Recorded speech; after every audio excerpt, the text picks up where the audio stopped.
Heading কর তো, কাউন্টেবিলিটি heading কর, কাউন্টেবিলিটি।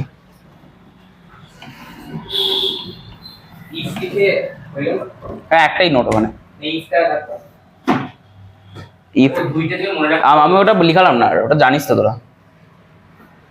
কাউন্টেবিলিটি, কাউন্টেবিলিটি বাংলা মানে বলা যায় আমাকে, তাহলেই হবে। গোনা যায় এমন জিনিস, তাই তো? লিখছি দেখ, কাউন্ট মানে কাউন্ট করা যায় প্লাস এবিলিটি, এরকম তো? কাউন্ট মানে গোনা, আর এবিলিটি মানে সক্ষমতা, নাকি? ওটা লিখছি না, অনেক বড়। কাউন্টেবিলিটি,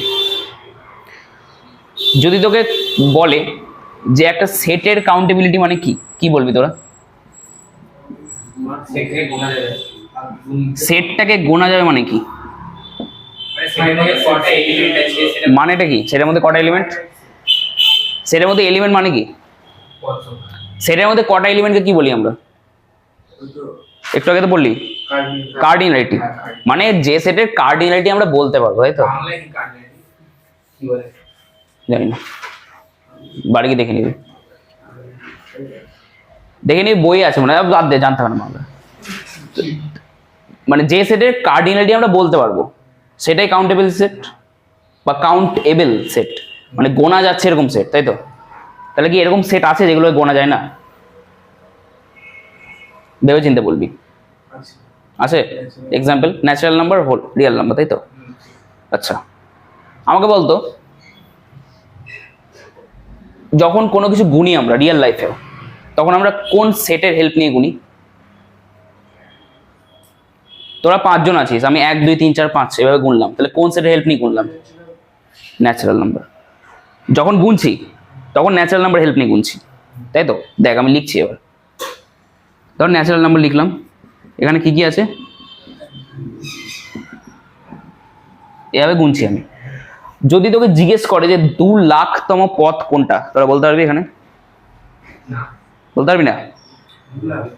1তম পদ 1, 2তম পদ 2, 3তম পদ 3, 2 লাখতম পদ কত? 2 লাখ। 3 লাখতম পদ কত? 4 লাখতম। ডট ডট করে চলছে, এখানে 2 lakhs আছে। আচ্ছা, তারপরে আরো ডট ডট 3 লাখ। যদি 3 কারোর বলে তাহলে কি হবে? চলবে তো? 3 কারোর। তাহলে একটা জিনিস অবজার্ভ কর, আমি যাই নাম্বার বলছি তোরা সেট থেকে বলে দিতে পারছিস যে এততম জায়গায় আছে, এটা একটা এবিলিটি তো। আমি তোকে জিজ্ঞেস করলাম হঠাৎ করে 2 লাখতম পদ কত কত কোন জায়গাতে আছে, তোরা বলি 2 লাখতম, মানে 2 লাখতম জায়গাতে আছে, মানে পদে আছে, বলতে পারছিস তো? এটা কাউন্ট করতে পারছিস? এই সেটটা একটা কাউন্টেবল সেট। কিছু একটা মনে হলো না? কি এটা শুনলাম, এই সেটটা কাউন্টেবল সেট, একটা গোনা যাচ্ছে বলা যাচ্ছে, এক্স্যাক্টলি। কিন্তু নেচারে, মানে নেচারে এটা কি? Infinite set. এটা হচ্ছে কাউন্টেবল ইনফাইনাইট সেট। এক্স্যাক্টলি, পরপর গুনতে পারছি বলে এটার নাম হচ্ছে কাউন্টেবল ইনফাইনাইট সেট। বল একটা, তুই বল। যে সেটটাই বলতে পারবো না যে কোথায় কোন পদটা আছে, এরকম একটা সেট তো জানিস? পাই সেট নাকি কোনো?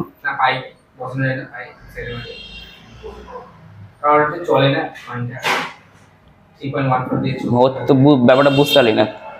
পাইকে সেটের মধ্যে বসাবি? পাইকে সেটের মধ্যে বসাবি, সেট তৈরি হবে। কিন্তু আমি বলছি এমন একটা সেট বল যেখানে পদ বলতে পারবি না যে কোথায় কততম পদ আছে। বাট বল বল বল, সব থেকে প্রথম সেট যেটা নাম্বারে ঢোকার, রিয়েল নাম্বার। রিয়েল নাম্বার কি জানিস কোনটা প্রথম কোনটা সেকেন্ড? জানিস? এইটুকু জানি আমরা, এটা শুরু হয় মাইনাস ইনফিনিটি থেকে, চলে হচ্ছে প্লাস ইনফিনিটি অব্দি। মাঝখানে যা থাকুক, মানে মাইনাস ইনফিনিটি পরে কি আছে জানিস? জানিস না? এটার আগে জানিস? এখানে তোকে যদি বলে যে 10তম পদ কত, বলতে পারবি? এটা হচ্ছে প্রপারলি আনকাউন্টেবল সেট একটা, বুঝতে পারলি? আর এটা হচ্ছে কাউন্টেবল ইনফাইনাইট সেট। আচ্ছা, কাউন্টেবল ইনফাইনাইট সেট বললাম, তাহলে কাউন্টেবল ফাইনাইট সেট আছে? ধর আমি এখানে রেস্ট্রিক্ট করে দিচ্ছি, এগুলো নাই, ধর এখানে রেস্ট্রিক্ট করে দিলাম, বলা যাচ্ছে তাহলে তো এটা তিনটে এলিমেন্ট আছে, তাহলে মনে যাচ্ছে তো।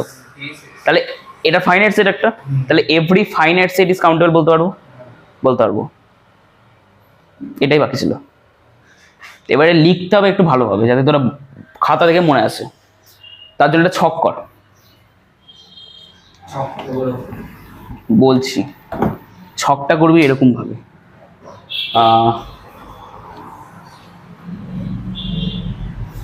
ওপরে তো মনে হয় সেটই লিখতে হবে। হ্যাঁ সেট লেখ ওপরে। আচ্ছা এগুলো লিখিস, ঠিক আছে? কাউন্ট প্লাস এবিলিটি এগুলো লিখে নিস, তোদের বুঝতে সুবিধা হবে। সেটস এখান থেকে কাউন্টেবল আর আনকাউন্টেবল, ঠিক আছে? দুটো ভাগে ভাগ করা যাবে, একটা গোনা যায় একটা গোনা যায় না। আচ্ছা কাউন্টেবলের কটা ভাগ হবে বল দেখি? দুটো। একটা হচ্ছে ফাইনাইটলি কাউন্টেবল, এক্স্যাক্টলি ফাইনাইটলি কাউন্টেবল, আর একটা কি ইনফাইনাইটলি কাউন্টেবল।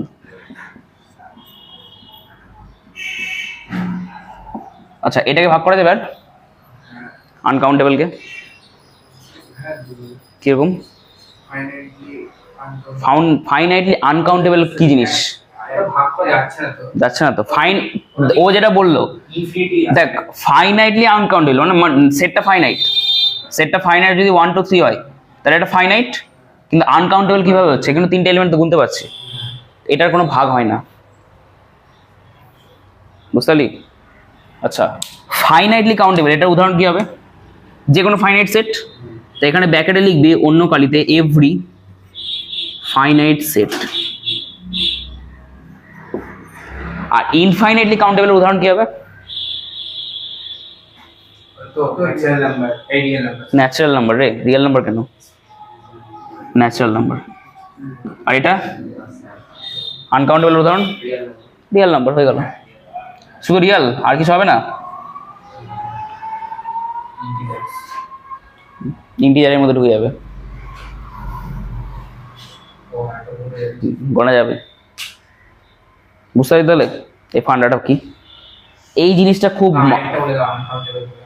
আনকাউন্টেবল একটাই আছে পৃথিবীতে। আরেকটা যদি বলি তাহলে কমপ্লেক্স নাম্বার বলতে পারিস, মানে কমপ্লেক্স নাম্বারের সেটটা। এবার একটা জিনিস আমাকে বল, এই যে কিউ সেটটা আছে, কিউ কিউ মানে কি? কিউ মানে কি? রেশনাল, রেশনাল মূলদ। এই সেটটা কি কাউন্টেবল না আনকাউন্টেবল? কাউন্টেবল।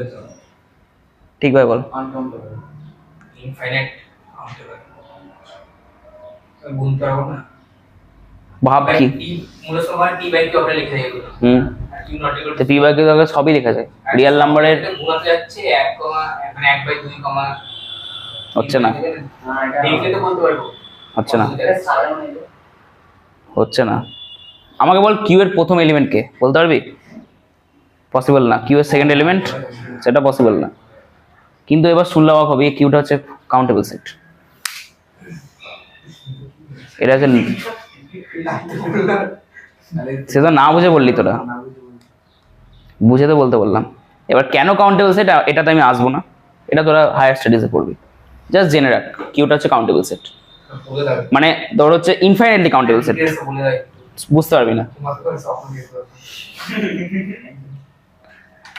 যদি জানতে চাস গুগলে করে দেখবি, একটু গুগলে কিছুটা বুঝতে পারবি হয়তো। দেখবি ক্যান্টর বলে একজনের নাম আসবে, CANTOR, এটা ম্যাথমেটিশিয়ানের নাম ক্যান্টর। ওই ফার্স্টে প্রুভ করেছিল যে কিউটা হচ্ছে তোর মানে ইনফাইনাইটলি কাউন্টেবল সেট, ঠিক আছে? তো এই ছকটা কর দিয়ে, হ্যাঁ যাই হোক, কিন্তু না বুঝে বলেছিলিস, বুঝে বলতে হতো।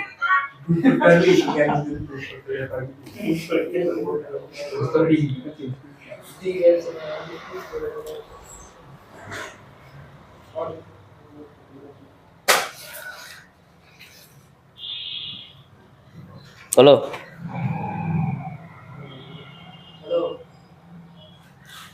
Hello We can compare it. হলো রে, নোট হেডিং করবে এরপরে। এই নোটটাই খুব ইম্পর্টেন্ট।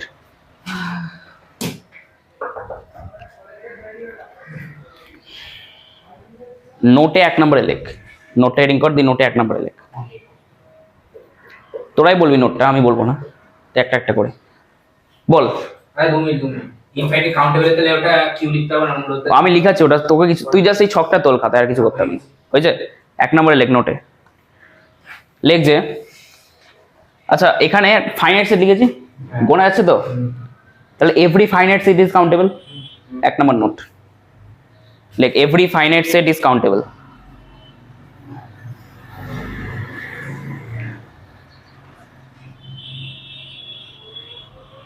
ঠিক আছে?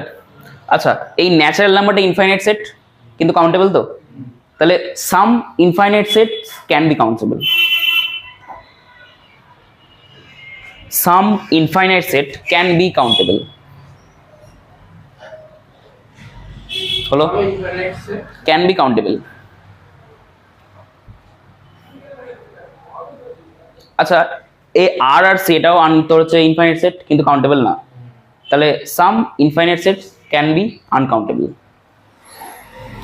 সাম infinite set can be uncountable. 3টে নোট হলো। এবার 4 নম্বর নোট লিখ, কিউ ইজ কাউন্টেবল।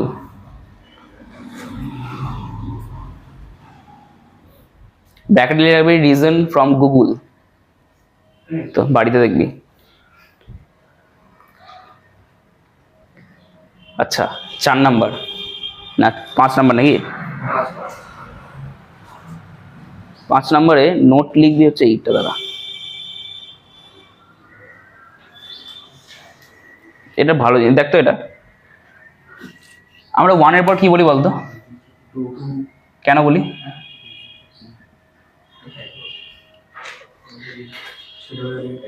আমি 1 এর পর তো 3ও বলতে পারি, বাট 2টাকে এভাবে কেন লেখা হয়? 2টাকে তো আমি এরকম লিখতে পারি না, ওই লজিক ভুল, ওই লজিকটা ভুল। আমি তো 1 এর পর 2 বলছি, 2টাকে এভাবে লিখছি কেন? আমি 2টাকে তো এভাবে লিখতে পারি। না না এইভাবে লেখা যায় তো, ডবল লাগবে ছোট লাগবে না না না, তাহলে এইভাবে লিখতাম। ওটা তো রোমান রূপ হয়ে গেল, রোমান ওটা। আমি বলছি না এই যে দাগ কেটে দিয়ে কাটতাম না, ওটা তো ইয়ে হয়ে গেল তোর, একদম ছোট লাগে, ট্যালি মার্ক হয়ে গেল। ট্যালি মার্ক তো তোর জানি, ট্যালি মার্ক তো আমি বলছি না, আমি বলছি নাম্বার। নাম্বারে আমি 1 2 বলছি এরকম ভাবে, চিহ্ন কথা বলা তো, চিহ্ন না। আমি 1 2 বললাম, 3ও বললাম, কিন্তু 1 এর পর 2 কেন হচ্ছে, 3 কেন হচ্ছে না? এই কোশ্চেনটা আসেনি কোনোদিন, আমারও আসেনি যদিও, আমি পরে জানতে পেরেছি। তো 1 এর পর 2 কেন হচ্ছে? নাম্বার সিস্টেম কো হবে। হ্যাঁ নাম্বার সিস্টেম, এইটা জানতে চাইছি, নাম্বার সিস্টেম কেন, নাম্বার সিস্টেমটা ওরকম বানানো হয়েছে, কে বানিয়েছে জানি না, ওটাই লেখাবো। এই যে 1 এর পর 2, 2 এর পর 3, 3 এর পর 4, 4 এরকমই দেখতে হবে, 5 এরকম দেখতে হবে, বা 1 এর পর 2ই হবে, 3 এর পর 4ই হতে হবে, 6 এর আগে তোর 5 থাকবে। এইগুলো প্রত্যেকটা সেট থিওরির পার্ট, যে সেট থিওরিটা তোরা এখানে পড়ছিস। আর এই সেট থিওরিটা ডিজাইন করেছে হচ্ছে জার্মেলো ফ্র্যাঙ্কেল, দুটো ম্যাথমেটিশিয়ান।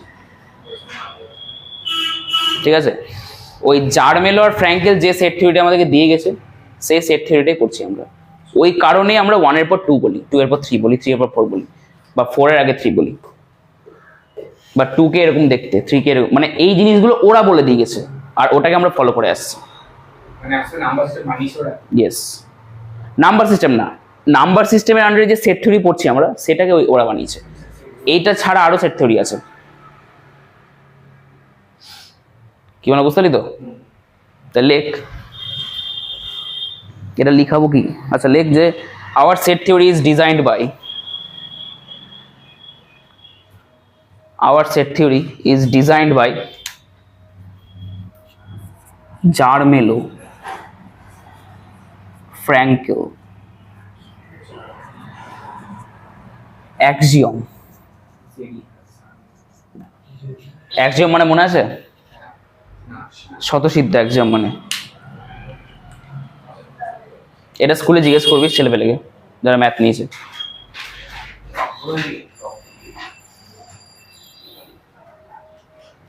এইগুলো তো বই নাই, কিন্তু এগুলো আমি জাস্ট এক্সট্রা নলেজ দিচ্ছি। এতক্ষণ যাই পড়ালাম মানে ওই কাউন্টেবিলিটি থেকে এইগুলো এক্সট্রা নলেজ এগুলো, ঠিক আছে? এইগুলো থেকে কোশ্চেন মাঝে মাঝে দিয়ে দেয়, বাট এটা পুরোপুরি এক্সট্রা। যে তারপরে হচ্ছে তোর এই যেটা কাউন্ট, ওই কার্ডিনালিটিতে যে সাইনগুলো দেখালাম, আলেফ নট, আলেফ ওয়ান, ওগুলো কি না অ্যাক্সিওম মানে তোর স্বতঃসিদ্ধ। জার্মেল ও ফ্র্যাঙ্কেল অ্যাক্সিওম, ঠিক আছে? হ্যাঁ, জার্মেল একজনের নাম, ফ্র্যাঙ্কেল একজনের নাম। আর অ্যাক্সিওম মানে সত্য, মানে এদের দুজনের স্বতঃসিদ্ধ দিয়ে তৈরি করা হয়েছে, ঠিক আছে? অ্যাক্সিওম কোনো ম্যাথমেটিশিয়ান না, অ্যাক্সিওম মানে স্বতঃসিদ্ধ বাংলাতে, বুঝতে পারলি তো? এই হচ্ছে ব্যাপার। এবার বইটাতে কি আছে দেখি বই।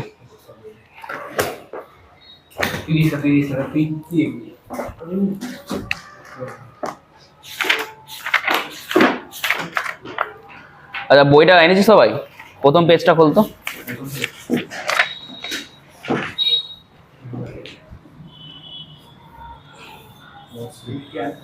দেখ ক্যান্টর লেখা আছে না একটা, জর্জ ক্যান্টর। আচ্ছা পেজ উল্টা একটা একটা করে, যে পয়েন্টগুলো আছে পয়েন্টগুলো পড়বি। দেখ উপসেট, সসীম ও অসীম সেট হয়ে গেছে, একপদী সিঙ্গেলটন সেট হয়ে গেছে, নাল সেট হয়ে গেছে, power set, universal set, equal set, proper subset, super set হয়ে গেছে। আচ্ছা A subset of B comma B subset of C, তাহলে এ সাবসেট অফ সি এটা হয়ে গেছে পুরো। আচ্ছা ভেন ডায়াগ্রাম হয়ে গেছে, union, intersection, disjoint, difference, complement হয়ে গেছে, ওই সেটের বীজগাণিতিক সূত্রাবলী এগুলো হয়ে গেছে, হয়ে গেছে।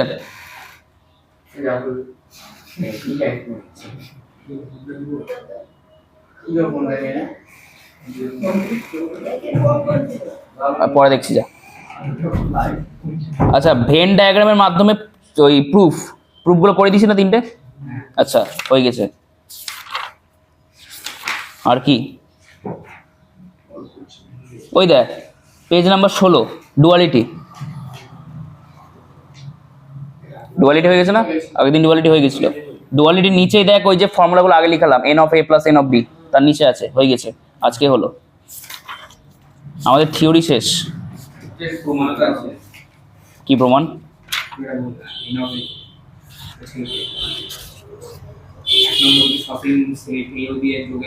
এটা দে ছবি দিয়ে প্রমাণ করেছে, প্রমাণ তো আসবে না তোদের। আর এমন কিছু কঠিন না, বাড়িতে দেখলেই বুঝতে পারবি, ইজি আছে, ঠিক আছে? থিওরি শেষ কিন্তু না, যেই তো পড়াচ্ছি না এখন।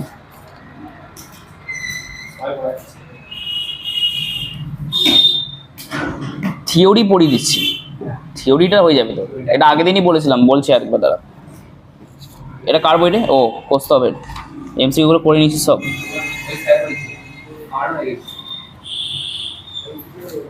ঠিক আছে হলেই হবে।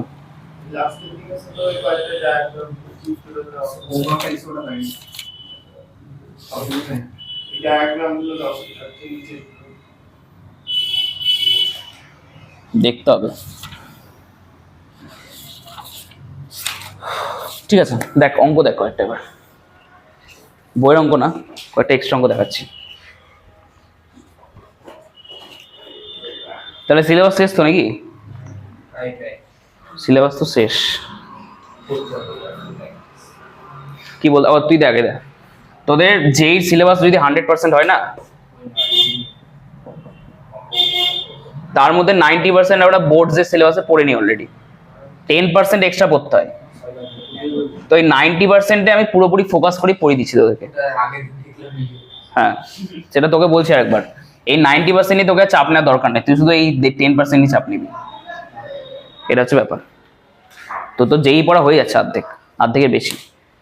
এবার কি করতে হবে তোকে? এই 10% পড়ে কয়েকটা অঙ্ক প্র্যাকটিস করতে হবে যেই টাইপের, কারণ বোর্ডের অঙ্ক তো যেইটা দেবে না, হয়ে গেল। যখন জেন একাডেমি কোশ্চেনটা করাবো আগের বারে, তখন বুঝতে পারবি যে কি কোশ্চেন হয়। জেন একাডেমিতে আগের বার যেই অ্যাডভান্স থেকে কোশ্চেন তুলে দিয়ে দিয়েছিল 3-4 কি 5টার মতন, যেই মেন্স থেকে কোশ্চেন তুলে দিয়েছিল।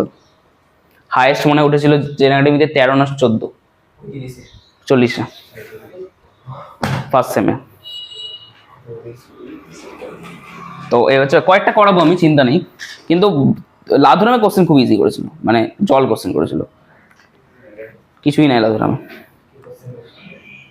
লেখ একটা কোশ্চেন লেখ কিউ দিয়ে আমাদের সাথে রিভার্সন করে না